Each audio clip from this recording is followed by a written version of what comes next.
This is exactly the kind of incident that can ignite explosions all over the country. Everybody remembers 2005, the fall of 2005, where you had two young men who were fried fleeing from the cops. They went into an electric transformer and they were electrocuted, and the country exploded.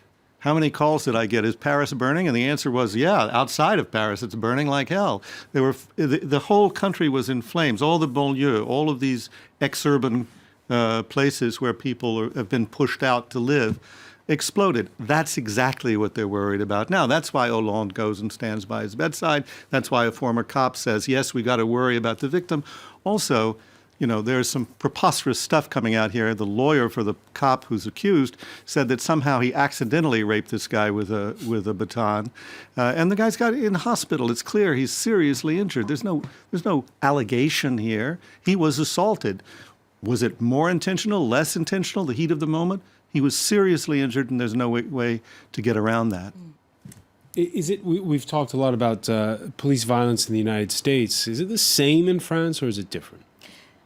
Unfortunately, recent examples suggest that there is also a police brutality problem which targets specific citizens of Paris, even of France, urban cities.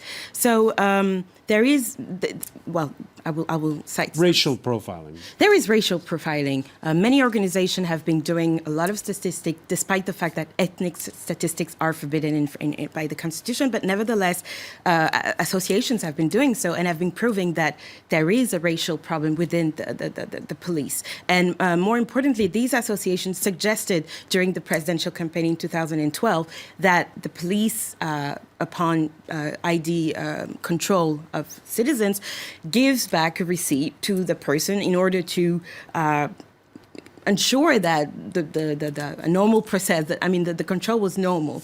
But this was not applied. It was promised by many candidates, including François Hollande, but never came into application. What do you think of the political reaction we've seen to this case? The political reaction is, François Hollande going straight to assist this young man is a powerful image. But at the same time, institutionally, it's like there is not a recognition of this problem. You mentioned Ziad and Bouna rightly.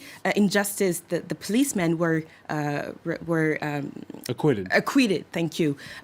Despite the huge outcry against what happened, and despite what followed. And I would like to add also that there is this case of Adama Traoré, who was another young man who was killed 2 months ago now, I think.